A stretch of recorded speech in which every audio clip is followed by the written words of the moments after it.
자, 여러분 안녕하십니까? 자, 여러분 이번 시간에는요, 한 방에 끝내는 공기업 전공 필기 경제학에서요, 국제무역론 파트를 같이 공부해 보도록 하겠습니다. 자, 우리가요, 이렇게 생각할 수 있어요. 이 무역이라는 게 뭐예요? 국가 간에 거래를 하는 거 아니겠습니까? 국가 간에 교역을 한다, 이렇게 생각하시면 돼요. 그래서 국제무역 이렇게 했으니까 국가 간에 교역을 하는 거다라고 보시면 되겠어요. 자, 그래서 국가 간의 물건을 사고 파는 교역, 이렇게 해요. 자, 교역이라는 게 바로 뭐냐면 물건을 생산해서 공급하는 사람이 있고요, 물건을 구입하는 사람이 있어요. 소비자가 있는 거죠. 여러분, 국가 간에 어떤 물건에 대해서 공급하는 주체를 뭐라고 합니까? 라고 하면요, 많이 생산해 가지고요, 공급. 우리가 시장에서 백종원 선생이 만약에 스파게티를 잘 만들어요. 그러면 스파게티를 생산을 해 가지고요, 근데 보통 사람보다 잘 만드니까 많이 생산하는 거야. 근데 가족들을 먹고 당신이 먹더라도 남는 스파게티가 생겨요. 이거 어떡하지? 하면서 시장에 내놓게 되는 겁니다. 그게 바로 공급이 되는 거예요. 자, 그럼 시장에다가 물건을 공급하게 된다라고 하는 얘기는요, 뒤집어 얘기하면 우리나라 반도체 삼성전자가 많이 생산했어. 그래서 남았어요. 그럼 그걸 가지고 다른 나라에다가 공급을 합니다. 그게 바로 수출이 되는 거예요. 그래서 교육을 한다라고 하면은 이렇게 수출과 그 다음에 이제 이 물건을요, 수요한다라고 하면은요, 그걸 바로 수입한다, 이렇게 보시면 되겠어요. 수입, 이렇게. 이 수입이 바로 수요다, 이렇게 생각하시면 될 것 같고요. 수출이다 라고 하면 이게 공급이다, 이렇게 생각을 하시면 되겠습니다. 네, 이해하시겠죠? 그러면 어떤 나라가 수출하고 어떤 나라가 수입을 할 것인가 라고 하면요, 우리가 시장에서 물건을 생산 공급하는 그 내용으로 보면 돼. 백종원 선생님하고 저랑 누가 더 스파게티를 잘 만들겠습니까? 당근이죠. 묻지 않아도 백종원 선생이 당연히 더 많이 맛있게 만든단 말이에요. 그러면 그분이 당연히 공급자가 되고, 그분이 국가 간의 교육이라고 하면 수출자가 되고, 저는 수입을 하는 것이죠. 무슨 말씀인지 아시겠죠? 근데 제가 시장에서 소비자가 되고 수입자가 되고 수요자가 된다 해서 저만 손해가 되는 게 아니고요, 스파게티 시장에서는 어떻게 돼요? 백종원 선생이 공급자고 제가 소비자가 되는 거지만, 이렇게 뭐 강의를, 그럴 리는 없겠지만은 백종원 선생이 뭐 사업을 할 때 경제 마인드가 필요해서 제 강의를 수업을 듣는다, 뭐 그럴 수도 있잖아. 그럼 제가 강의에 대한 서비스 공급자가 되고 백종원 선생이 서비스에 대한 수요자가 된다, 이렇게 보시면 되겠습니다. 그러니까 저는 스파게티 시장에서는 소비자, 수요자, 수입자가 되지만 다른 시장에서는 공급자가 되는 거니까 그 크기가 이제 쌤쌤 돼가지고요, 균형을 이루게 된다, 이렇게 보시면 되겠습니다. 그래서 우리가 이제 살펴볼 게 첫 번째는, 그렇군. 국가 간에 무역을 하게 되면, 국가 간에 교육을 하게 되면 역시 상호 간에 이익이 발생하게 됩니다. 자, 그래서 국가 간에 서로 자기가 잘하는 걸요, 우리가 전문화한다라고 해요. 전문가가 그거죠. 그거를 특화한다고 합니다. 특화를 해가지고요, 그걸 가지고 교육을 하잖아요. 교육을 하네요. 이걸 교육을 하게 되면 이게 누군가는 이득을 보고 누군가는 손해를 보는 게 아니라 둘 다 이득이 된다, 이렇게 보시면 되겠습니다. 그래서 모두 교육에 참가하는 기업들 모두 상호 이득을 얻게 된다, 윈윈이다, 이렇게 생각을 하시면 되겠습니다. 아셨죠? 그러면 두 번째는요, 알았어. 그러면 국제무역에서 국제무역의 결정은 어떻게 하는 거야? 누가 스파게티를 생산하고 누가 경제학 강의를 생산 공급해? 그걸 살펴보게 됩니다. 자, 그 다음에 교육을 했어요. 그러면 우리나라 현대자동차가, 삼성전자가 뭐 스마트폰하고 자동차 생산 공급해가지고 돈을 벌어 들였습니다. 그러면 삼성이 좋긴 한 건데, 물론 삼성의 밑에 있는 근로자들과 또 여러 가지 주주들이 이득이 되겠죠? 근데 그게 우리나라에 또 긍정적인 영향을 미쳐요. 그랬을 때 무역을 하게 되면 여기서 이익이 발생한다고 했는데, 이 무역의 이익이 어떻게 누구에게 나눠질 것인가, 분배될 것인가, 그거에 대해서 또 우리가 살펴보게 됩니다. 이해하시겠습니까? 그래서 국제무역의 결정이 어떻게 되는가, 그 다음에 그에 따른 소득이 어떻게, 파이가 어떻게 분배가 되는가, 그거에 대해서 살펴볼 겁니다. 그 다음 우리가 이제 살펴볼 거는 뭐냐면, 맞습니다. 그냥 국가 간의 교역을 자발적으로 이렇게 놔둬서 이렇게 무역의 이익을 누리는 것도 좋아요. 그런데 때로는 국가 간의 교역과 무역을 활성화시키기 위해서 정부가 좀 뭔가 개입할 만한 여지가 있지 않을까 해서요. 무역 정책이라는 말을 써요. policy라고 표현을 합니다. 때로는 무역을 촉진하기 위해서 자국의 뭔가 수출을 더 많이 하기 위해서 보조금을 제공하기도 하고요. 때로는 다른 나라의 물건이 우리나라에 들어오는데 아니 이게 너무 사실은 좋은 거긴 하지. 값싸고 퀄리티 좋은 상품들이 수입이 되면 사실은 소비자가 좋지만 국내 그 동일한 물건을 생산하는 생산자들이 당연히 좀 위태위태하게 됩니다. 그렇기 때문에 정부가 나서가지고 야 뭔가 이게 진입하는 그걸 좀 막을 수 없을까? 그쵸. 수입을 억제할 수 없을까? 그거를 바로 관세를 부과하거나 아니면 여러 가지 수량 할당이라는 걸 씁니다. 수량 할당을 한다거나 해가지고요. 이렇게 물건을 수입하게 되는 걸 어느 정도 막으려고 노력을 합니다. 그래서 다양한 여러 가지 보호무역 그런 것들 우리가 살펴볼 것이고요. 그 다음 이제 최근에는 옛날에 기본적인 무역 정책과 무역 비교위 이런 걸 살펴볼 건데 현대 무역은 또 어떤 식으로 전개가 되고 있는가 그렇게 보도록 할 겁니다. 자, 먼저 우리가 첫 번째 여기 한번 보셔야 될 거는 무역의 이익이다 이렇게 하면은요. 자, 국제무역이다 하면 국가 간의 인터내셔널 트레이드 이렇게 나와 있는데 이거는 국가 간의 교육이에요. 재화를 수출과 수입하는 걸 말하고 그래서 쌍방이 이익을 얻게 된다라고 보시면 되겠습니다. 자, 여기서요 우리가 재화를 수출하잖아요. 수출하는 게 그 재화에 대해서 앞에서 말씀드린 것처럼 봉급이다 이렇게 말씀을 드렸고요. 재화를 수입합니다. 수입 이렇게 재화를 수입하게 되는 것을요 우리가 수요다 이렇게 생각을 하시면 되겠습니다. 네, 이해하시겠습니까? 자, 그러면 시장의 교육에 참가해서 상호 이득을 얻게 되는 거예요. 쌍방이 이득을 얻게 되는 윈윈 이렇게 되는 상황을 우리가 무역을 통해서 이득이 발생했다 이렇게 보시면 돼요. 자, 절대우위라는 것은요 이제 내가 여러분 생각해 보세요. 손흥민하고 제가 만약에 축구를 해요. 손흥민이 저보다 잘하겠죠. 당연한 겁니다. 절대적으로 잘합니다. 경제학 공부도 했더니 아이고 또 손흥민 선수가 머리가 스마트해. 그래가지고 저보다 훨씬 더 경제학도 잘해요. 그러니까 절대적으로 손흥민이 축구와 경제학을 저보다 잘합니다. 사실이요? 그럴 거예요. 그래서 이렇게 절대우위다라고 하면은 아담 스미스가 국부론이라는 책에서 얘기했어요.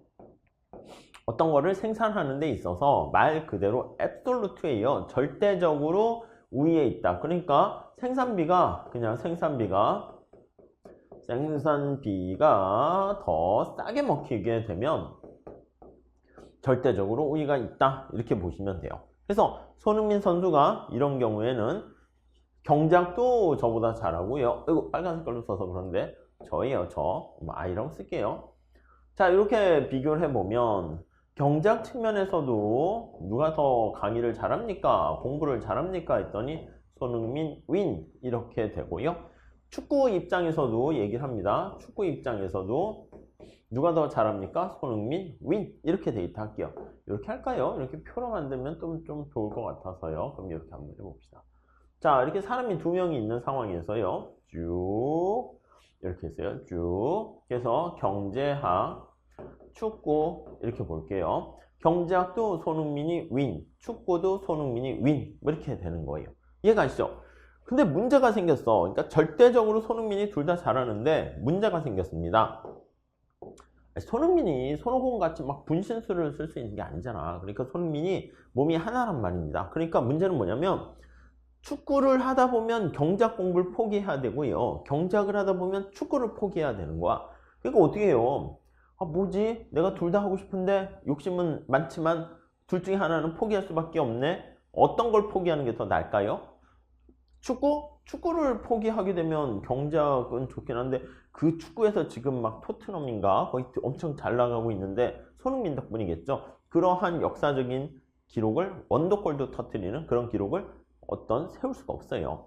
만약에 경작을 포기하면 그러면 축구를 하게 되는 거죠. 어느 걸 포기했을 때 더 마음이 아플까요?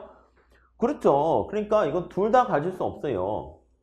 그러니까 둘 다 절대 우위에 있을 수 있겠지만 상대적으로 더 잘하는, 그게 바로 데이비드 리카르도가 얘기한 이 비교 우위론이다, 이렇게 보시면 돼요. 그래서 컴패러티브 이렇게 표현을 썼습니다.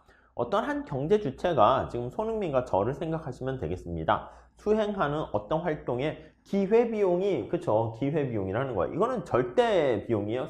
절대 생산 비용인데, 여기 나와 있는 비교 우위론은 기회비용이 이렇게 되는 거예요. 다른 경제 주체보다도 쌀 때 이렇게 보시면 되겠습니다. 그 주체는 그 활동에 비교위가 있다, 이렇게 얘기를 합니다. 무슨 말씀인지 아시겠습니까? 그러니까 이 사람이 만약에 경작을 공부하게 되면은 축구를 포기해야 되고, 축구를 포기하게 되면은 경작을 포기해야 됩니다. 그러면 다른 걸 포기했다는 이 기회비용이라는 게 뭐야? 뭐를 우리가 선택했을 때 포기를 해야 된다라는 거, 네, 그거를 보셔야 되는 거죠. 포기에 따른 그 선택. 그러니까 당연히 손흥민 입장에서는요, 어떻게 된다? 맞아요. 경제학보다는 기회비용이, 축구가 기회비용이 큰 거야. 그러니까 축구를 선택하게 되고요. 그럼 당연히 경제학의 자리가 비잖아. 제가 거기에 쑥 하고 치고 들어오게 된 거죠. 무슨 말씀인지 아시겠습니까? 네, 그렇게 보시면 돼요. 자, 그래서 우리가 이제 국가 간에 하면 미국이 모두 절대 우위에 있더라도 우리나라랑 비교해 봤을 때 만약에 미국이 땅덩이가 크고 하다 보니까 모든 면에서 규모의 경제 등등이 있어서 절대 우위에 있다라고 합시다. 이거는 가능해요. 객관식에서 많이 물어봐요. 그런데 무역을 통해서 양국이 이득을 얻을 수 있어요. 지금 얘기한 것처럼 손흥민이 둘 다 하는 게 아니라 저한테 얘기하는 거지. 야, 네가 말이야, 경제학 강의를 해. 나는 축구에 올인을 할게. 그쵸. 이거를 반반 하는 것보다, 반반하면은 경제학 공부도 손흥민이 하면 개인적으로 즐겁긴 하겠지만, 우리가 축구, 프로의 세계잖아. 그럼 축구에 다 올인을 해야지 거기에 멋진 또 수많은 강력한 선수들을 또 뚫고 골을 넣을 수가 있게 되는 거죠. 그래서 만약에 두 나라의 기회비용이 똑같으면 당연히 뭐 이런 일은 발생하지 않지만, 시험 문제에서는 기회비용은 다르다 이렇게 주로 많이 할 겁니다. 능력이 다 다르죠, 사람마다. 그래서 어떤 한 나라가 어떤 한 상품에서 만약에 비교 우위를 갖게 되면 다른 한 나라는 다른 상품, 그러니까 손흥민이 축구에 비교 우위를 갖게 되면 저는 경제학에 비교 우위가 있다, 이렇게 생각하시면 되겠습니다. 아셨습니까? 우선 이걸 이해하시는 게 굉장히 중요합니다. 자, 절대 우위와 비교 우위를 이렇게 한번 숫자 가지고 한번 생각을 해보도록 할게요. 여기 나와 있는 숫자가 상품 단위당 생산비야, 생산비. 노동의 투입량이라고 생각하시면 되겠습니다. 그럼 이게 숫자가 클수록 어떻게 돼요? 숫자가 클수록 노동을 많이 투입한 거니까 비용이 많이 든 거예요. 비용이 커, 이렇게 된 거예요. 좋은 거예요, 나쁜 거예요? 나쁜 거지. 무슨 말씀인지 아시겠죠? 그러면 한국이 쌀 생산할 때 그냥 노동자 수라고 할게요. 10명이 투입되고요. 밀 생산할 때는 20명이 투입됩니다. 미국이 쌀을 생산할 때는 8명이 투입되고요. 밀을 생산할 때는 1명이 투입됩니다. 이해 가시죠? 자, 그러면 이제 절대 우위 측면에서 한번 살펴볼게요. 그러면 한국은 노동자 10명인데 쌀 생산할 때 미국은 8명이니까 미국이 더 절대적으로 우위가 있습니다. 그래서 비용이 더 싸게 되니까 미국이 절대 우위가 있다, 이렇게 보시면 될 것 같습니다. 자, 그리고요, 한국과 미국을 비교해 봤는데 밀도요, 한국은 노동자 20명이 들어가서 물건을 생산하는데 미국은 1명이서 생산할 수 있어요. 역시 미국이 절대 우위가 있어요. 그냥 이 케이스에 보면 앞에 쓴 것처럼 미국이 손흥민하고 똑같아요. 쌀에도 절대 우위가 있고 밀에도 절대 우위가 있어요. 쌀, 밀 모두 절대 우위가 있다, 이렇게 보시면 될 것 같습니다. 네, 이해하실 수 있으시겠죠? 그렇게 보시면 돼요. 자, 근데 우리가 미국이 손흥민 비슷하게 둘 다 할 수 있는 게 아니야. 그러면 둘 중에 하나를 우리가 포기해야 되기 때문에 상대적으로 어떤 게 우위가 있나, 그걸 보려고 합니다. 그게 비교 우위가 돼요. 그러면 그렇게 비교 우위로 바꾸는 방법은 어떻게 합니까? 라고 하면요, 먼저 여기 나와 있는 절대적인 노동 투입량을요, 기회비용으로 바꿔야 돼요. 자, 근데 우리 이렇게 합시다. 여기 노동으로 이렇게 돼 있잖아요. 우선 기계적으로 한번 생각해 볼게요. 자, 여러분들 한번 보세요. 한국이 만약에 쌀 생산을 하나 하는데 노동자들이 10명이 달라붙는 거잖아. 잘 보세요. 여기다 할게요. 한국은 쌀을 생산할 때 쌀 생산 시 노동자가 얼마나 투입된다고요? 생산 시 L이 10명이 투입돼요. 자, 그러면 만약에 쌀을 하나 더 생산을 증가시킨다고 합시다. 그래서 따라서 쌀을 한 개 더 추가적으로 생산 시, 한 개라고 할게요. 더 추가적으로 생산 시, 노동자가 당연히 생산 시, 그럼 노동자가 밀 생산하는 노동자들이 10명이 와야 되잖아. 그럼 밀은요, 당연히 보면 20명이 달라붙어서 밀을 하나 만듭니다. 근데 10명이 나가버리면 밀 생산에 얼마가 포기되는 거예요? 그쵸? 딱 절반이 포기되는 거죠. 그래서 쌀 하나 더 추가로 생산 시 노동이 10명이 더 투입하게 되면 밀에 0.5개만큼을 포기해야 된다라는 것을 알 수가 있어요. 그래서 우리가 요거를 한번 말로 한번 다시 쓸게요. 쌀을 하나 추가적으로 생산을 했을 때 기회비용을 밀로 표현할 때 밀로 표현할 때 쌀의 기회비용은 0.5다. 그래서 여기 보시면 포기된 쌀의 수량, 여기 보시면 포기된 밀의 수량으로 이렇게 나타낸 게 0.5다. 이렇게 보시면 되겠어요. 이해되십니까? 자, 하나만 다시 볼게요. 한국이 만약에 밀을 하나 더 추가적으로 생산한다 합시다. 그러면 20명의 노동자가 필요하잖아. 자, 집중하세요. 미국은 우선 지우세요. 비교 이론 얘기할 때 기회비용은 한국 입장에서 내가 쌀을 생산할까? 밀을 생산할까? 그걸 보는 거예요. 손흥민이 축구를 할까? 경작을 할까? 그걸 보는 거예요. 자, 그러니까 한국이 만약에 밀을 하나 더 추가적으로 생산하려고 그러면 20명의 노동자가 달라붙어야 돼. 그럼 쌀을 생산할 때 10명 붙어야 되는데 20명이 이쪽이 여기 가니까 쌀 2개를 포기해야 되는 거 이해되십니까? 그래서 쌀 2단위를 포기하게 되는 겁니다. 요거는 좀 쉬워. 어떻게 보면 1대2 이런 거니까 헷갈리지만 않으면 좀 금방 할 수 있는데 문제는 이런 거요. 시험 문제에서는 미국이 8단위, 1단위 그러면 1과 뭐 8분의 1과 이게 정신이 없어요. 아니 그럼 어떻게 하란 말입니까? 제가 방법을 하나 알려드릴게요. 자, 어떤 식으로 생각을 하는가라고 하면요. 여기 보시면 이게 노동으로 이렇게 돼 있잖아요. 노동으로 돼 있어요. 형광펜으로 좀 진하게 합시다.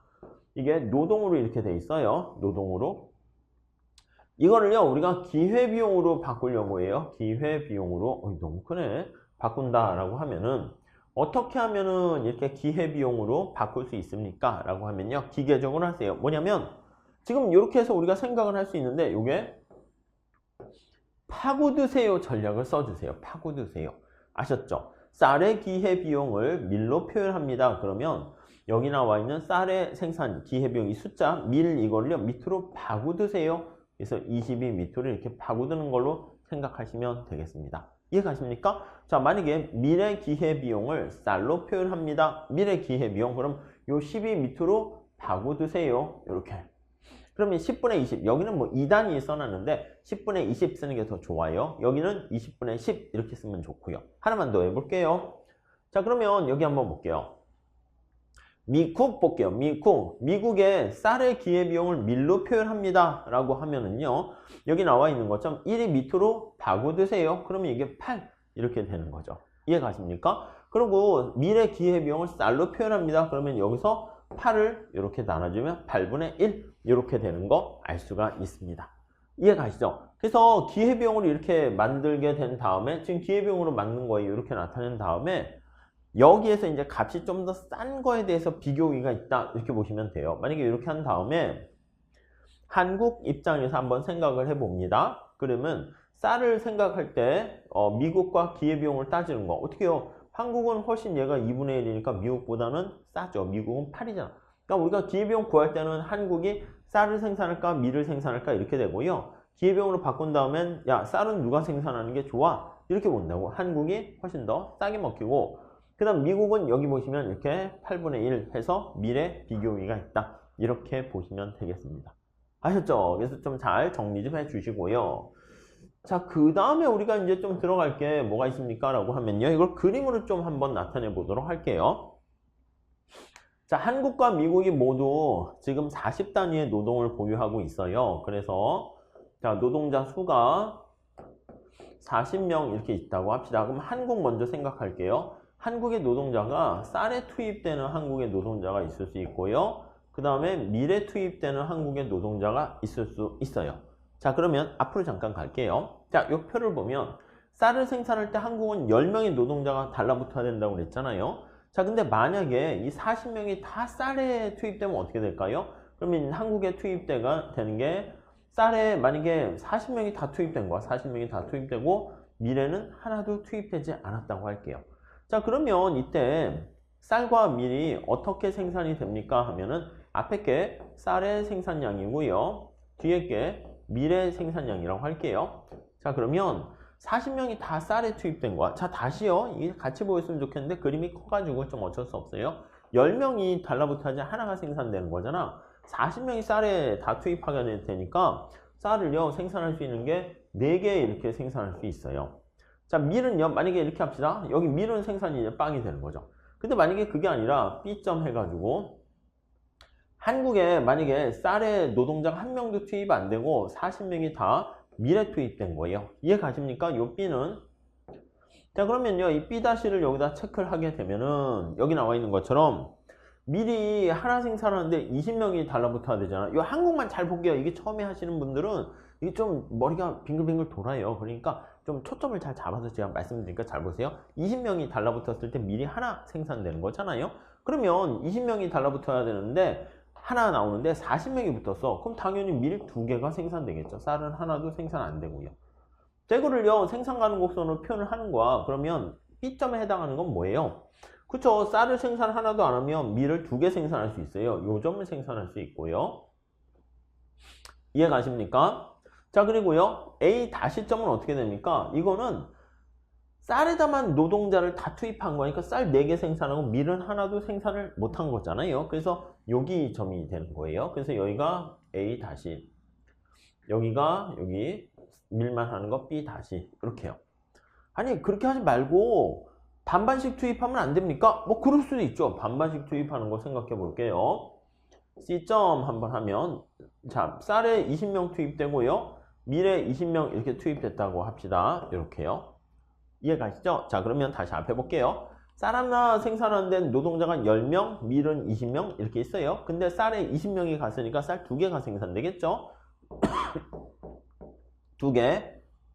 그렇죠? 밀은 20명이 달라붙어야지 하나 생산돼요. 20명이 갔으니까 밀 하나가 생산될 거예요. 그럼 이거는 반반씩 노동자를 할당해서 배분하면 C-는 2, 1. 쌀이 2개, 여기 A라고 돼 있는데 저는 요거에 맞춰서 C-라고 쓸게요. 이렇게 되는 거 알 수 있어요.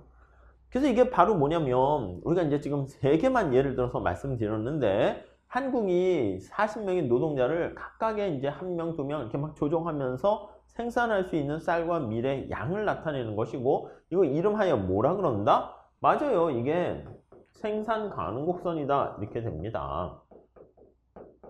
가능 곡선. 이해하시죠? 미국도 마찬가지예요. 미국도 여기 보시면 8명이서 쌀을 하나 생산하는데 40명의 노동자가 있으니까 40으로 나눠주는 거야. 그러면 5개의 여기 쌀을 생산할 수 있고 다시요. 밀을 생산하는 데는 1명이 투입되면 밀을 하나 생산할 수 있어요. 미국은. 근데 40명의 노동자가 있으니까 40개의 밀을 생산할 수가 있습니다. 만약에 반반씩 하면 이렇게 절반인 2.5개랑 20 이렇게 되는 거죠. 자, 그래서 이게 바로 뭐냐면 미국의 생산 가능 곡선이에요. PPC. 미국 이렇게 되어 있는 거예요. 여기까지 따라오셨죠? 자, 생산 가능 곡선의 기울기가 뭘 뜻합니까? 이 기울기가 한국은 지금 2분의 1이고 미국은 2잖아요. 이게 뭐냐면 관심사가 되는 요 쌀이에요. 관심사가 되는 요 쌀이에요. 자, 다시 보세요. 한국은 2분의 1이야. 여기 보세요. 한국을 기회비용으로 표현했어요. 이거 2분의 1인 거 보이세요? 미국은 여기 보시면 2인 거 보이세요? 아, 미국은 여기 보시면 요거 8인 거 보이세요? 쌀의 기회비용. 그러니까 여기 나와 있는 생산 가능 곡선이 이렇게 나왔고요. 이 생산 가능 곡선에 PPC에 그 점에서의 접선의 기울기가 있잖아요. 접선의 기울기. 이 접선의 기울기는 바로 무엇입니까? 라고 하면은요. 이 접선의 기울기가 바로 기회비용이다 라고 보시면 돼요. 뭐의 기회비용? 쌀의 XJ인 쌀의 기회비용이다. 이렇게 생각을 하시면 되겠습니다. 아셨죠? 쌀의 기회비용 이렇게 정리를 하시면 오케이 될 것 같습니다. 자, 그래서 우리가 이 생산 가능 곡선을 바로 다이렉트리 이렇게 봤을 때 기회비용을 바로바로 우리가 이렇게 표현해서 나타낼 수가 있어요. 그러면 딱 보면 한국은 쌀의 기회비용이 어떻게 된다? 2분의 1이고 미국은 이렇게 8 이렇게 되니까 이 쌀을 생산할 때 누가 더 기회비용이 더 싸게 먹힌다? 한국이 더 싸게 먹힌다? 이렇게 보시면 되겠어요. 이게 그림으로 표현한 건데 처음 보실 땐 좀 어려워요. 그러니까 좀 천천히 좀 생각을 해 주시면 좋겠습니다. 자, 요거 하나랑 또 보셔야 될 게, 이게 만약에 두 나라가 교역하기 전이야. 그러면 우리나라가 이만큼을 생산하고 소비점도 어떻게 됩니까? 하면 여기 안에서만 선택할 수 있어. 그래서 당연히 소비 가능 곡선이 된다. 이렇게 보시면 되겠어요. 자, 그래서 교역 전에는 어떻게 됩니까? 라고 하면 국가 간의 교역 전에는 생산 가능 곡선 이퀄 소비 가능 곡선 같아지게 됩니다. 이해 가시죠? 자, 그런데 여기서 이제 두 나라가 이제 교역을 해가지고, 야, 한국, 너넨 말이야, 쌀의 비교 우위가 있네? 자, 다시요. 한국은 쌀의 비교 우위가 있고, 미국은 밀의 비교 우위가 있어요. 보통 이 경우에는 이제 한국, 너 쌀만 생산해. 너 미국, 너는 뭐 밀만 생산해. 이렇게 할 수 있는데, 그걸 이제 완전 특화라는 표현을 쓰기도 합니다. 자, 그런데 두 나라가 이제 그렇게 완전 특화할 수도 있고 아니면 어느 정도 부분 특화하는 경우도 생각해 볼 수 있어요. 만약에 한국과 미국이 무역을 한다라고 할게요. 그래서 쌀 한 단위의 국제 가격이 이게 한국의 기회비용이에요. 한국의 쌀이에요. 쌀이 XJ예요. XJ의 기회비용이고요. 기회비용. 이게 우리가 이제 미시에서 얘기하는 MRT를 뜻하는 겁니다. 그래서 이게 바로 MRT 해가지고 이게 쌀, 밀 이렇게 해서요. 한번 복습 좀 해보세요. 미시의 일반균형 파트에서 나와요. 이게 이제 MC가 된다니까 이게 쌀, XJ 그리고 MC, 밀 해가지고 이렇게 되는 거 알 수 있습니다. 자, 이거는 2분의 1이고 그 다음에 미국의 기회비용은 어떻게 됩니까? 라고 하면 MRT 해가지고 미국의 쌀과 밀에 대한 기회비용은 여기 나와 있는 것처럼 8 이렇게 있고요. 얘는 한국은 2분의 1 이렇게 있으면 한국이 훨씬 더 싸게 된다. 이렇게 보시면 되겠습니다. 자, 그래서 우리가 그 쌀 한 단위의 국제적 상대 가격을 생각해 보면 쌀로 표현한 거죠. 관심사가 쌀이에요. 여기 분자가 관심사라고 제가 말씀드렸어요. 슬래시 긋게 되면 얘가 관심사, 슬래시 긋으면 얘가 관심사 이렇게 돼 있는 거예요. 자, 그랬을 때 2분의 1과 8단이 그 사이에서 결정을 되면 둘 다 교역을 할 유인이 생겨요. 자, 이런 말씀 드렸는데 한번 잘 보세요.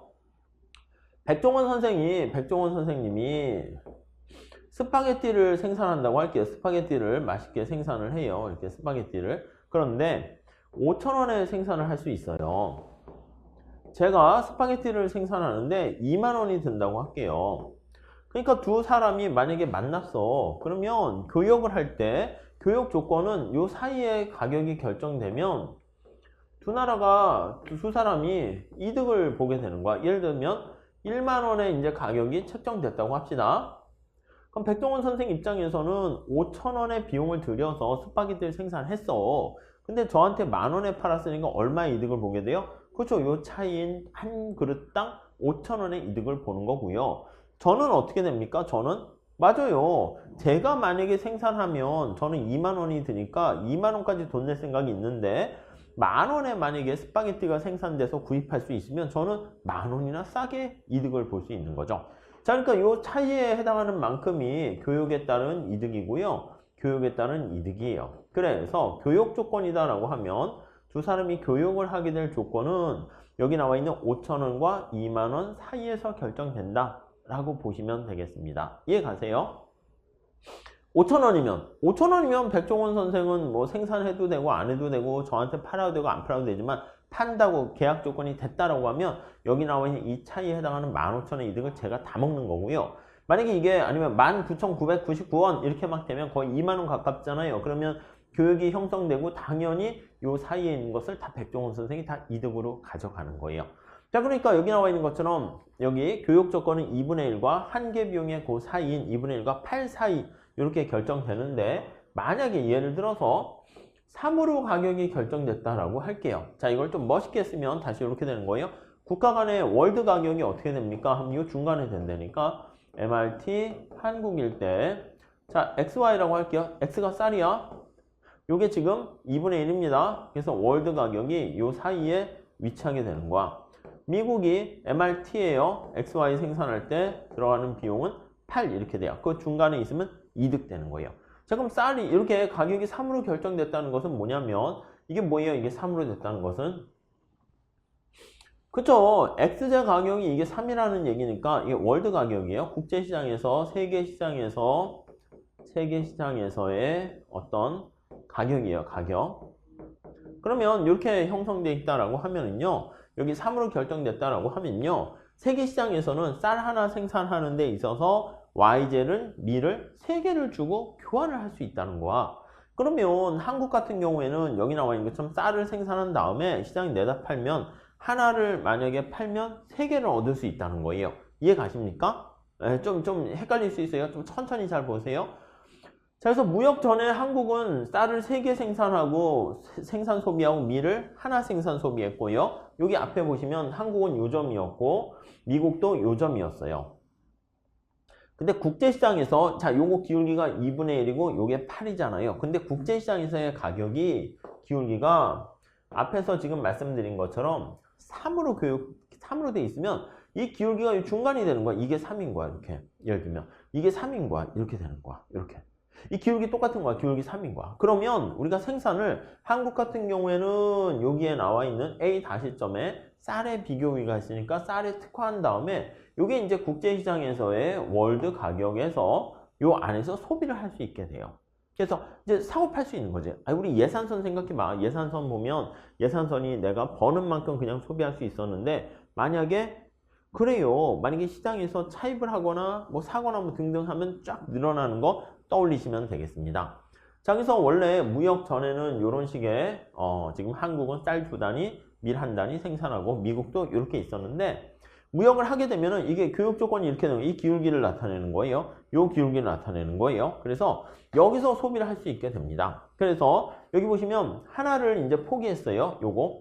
지금 교육 조건, 교환 조건이 쌀 하나 팔면은 밀 3개를 가져오잖아. 요거 하나 팔면은 이제 크기가 이제 좀 그래서 그런데 이만큼 3개 밀 3개를 얻게 되는 거니까 이만큼 생산해서 요 A 다시점을 우리가 소비할 수 있게 되는 거예요. 그러니까 여기에 나와 있는 교육 조건 밖에 우리가 선택할 수 있게 되었다라고 생각하시면 되겠어요.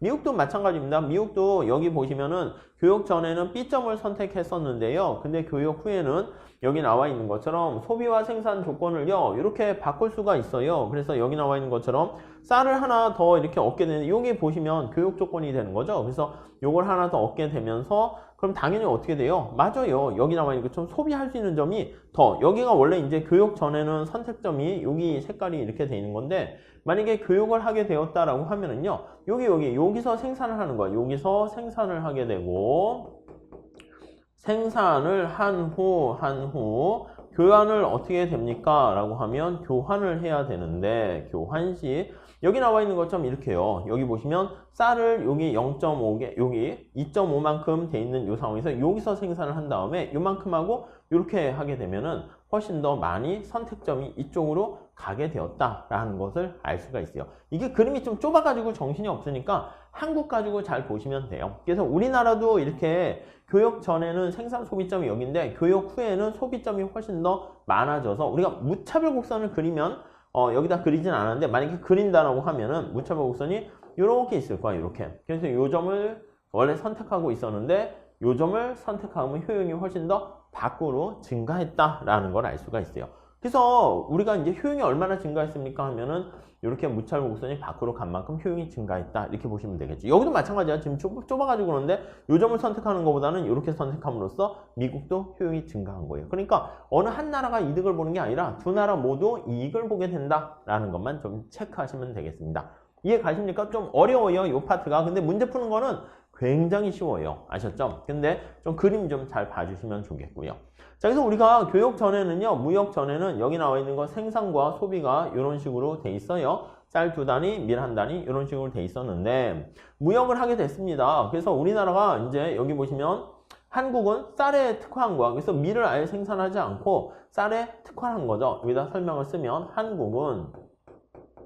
한국은 X제가 지금 쌀이에요. X제인 쌀에 특화를 한 거예요. 특화. 이렇게 하게 되고요. 미국은 뭐에 특화합니까? 뭐 전부 다 특화는 아니에요. 전부 다 특화할 건 아니고 이제 교환할 정도까지만 이렇게 이게 이제 교육을 하는 거죠. 그래서 특화를 하는 거야. 그래가지고 미국은 약간 밀을 좀 더 많이 특화해서 이렇게 생산을 하게 된 거예요. 그래서 쌀을 좀 포기하고 밀을 더 많이 한 거예요. 그러니까 한국같이 이렇게 한국에 더 초점을 맞추시면 좋겠어요. 그렇게 되면은 이제 교육을 하는 거야. 1대3으로 교육을 하게 되면은 한국 같은 경우에는 자, 쌀을 하나 주고 하나 줬으니까 여기 보이시죠? 한국에 포인트 맞추세요. 둘 다 하지 마시고 하나만 잘 잡으면 다른 거는 쉽게 되니까 쌀을 4개 생산했는데 하나를 미국 주고 밀을 3개 받았어. 수입했어. 그러니까 여기 나와 있는 것처럼 쌀을 3단위 이렇게 갖게 되는 것이고 밀은 어떻게 됐어요? 3개를 수입하니까 밀을 또 3개 갖게 되는 거예요. 아니 그러면 이 전과 비교할게요. 무역 전에는 쌀을 2개 생산하고 밀을 하나 생산해서 소비했었는데 교육을 하게 되니까 쌀을 3개 생산해서 3개 소비하고 밀을 3개 소비하게 됐어요. 그래서 무역의 이익은 어떻게 됩니까? 라고 하면요. 무역의 이익은 쌀 2개에서 3개로 하나 추가적으로 증가했고 밀은 하나에서 2개 이렇게 추가적으로 증가한 거 알 수가 있습니다. 요거 좀 잘 봐주시죠. 아셨죠? 그러니까 미국 같은 경우는 숫자가 막 0.51 하니까 좀 좁아가지고 정신이 없어요. 그래서 교육하는 거 그걸 보는 거니까 한국에 초점을 맞춰서 보시면 돼요. 아무튼 미국과 한국 전부 다 특징이 뭐다? 이전보다 훨씬 더 생산량을 더 많이 이렇게 소비할 수 있겠다. 그러니까 세계 전체적인 파일을 크게 만들어 가지고요. 둘이 적절하게 교육하게 되면 무역이 없었을 때보다 더 행복해진다. 이렇게 보시면 되겠습니다. 아셨죠? 이 그림하고 잘 체크해서 정리해 주시면 돼요. 그래서 이제 우리가 보통 일반적인 비교의 이론이다 라고 하면요. 앞에서 본 것처럼 생산 가능 곡선이 우하형하는 직선 이렇게 되는 경우는 PPC가 우하형하는 직선 이렇게 되는 경우에는 직선은 이게 기회비용이 일정하게 되는 경우에요. 일정하다 이렇게 보시면 돼요.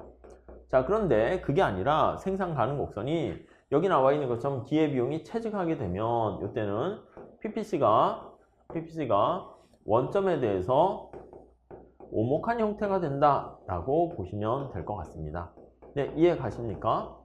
생산 가능 곡선이 오목한 형태니까 여기서부터 이렇게 되어 있는 거 알 수가 있어요. 자 그러면 교육 전에는 어떻게 됩니까? 하면은 요 점에서 생산과 소비를 하고 있다라고 보시면 될 것 같습니다. 그래서 무차별 곡선 여기 있는 것처럼 효용이 여기서 이렇게 급대되고 있는 거 확인할 수 있습니다. 이렇게요. 이걸 이제 폐쇄 경제 하에서 생산과 소비점 이렇게 보시면 돼요. 폐쇄 경제 하에서 이만큼 생산하고 자기가 생산한 만큼 소비를 하는 거예요. 소비점 이렇게 됩니다. 네, 이해가 되시죠? 근데 만약에 국제시장의 가격을 살펴보니까 그림이 좀 이렇게 좀 약간 확 드러나지 않네요. 좀 확 드러나게 그려볼게요. 여기 한번 보세요. 자, 여기 보시면 이제 생산 가능 곡선이 이렇게 돼 있는 상황인데 국내 시장에서는요, MRT라고 하는 게 이제 훨씬 더 이게 이렇게 가파른 형태를 보인다고 할게요. 여기 보시면은 이전의 선택점이 여기잖아요. 여기 이렇게 돼 있다고 할게요.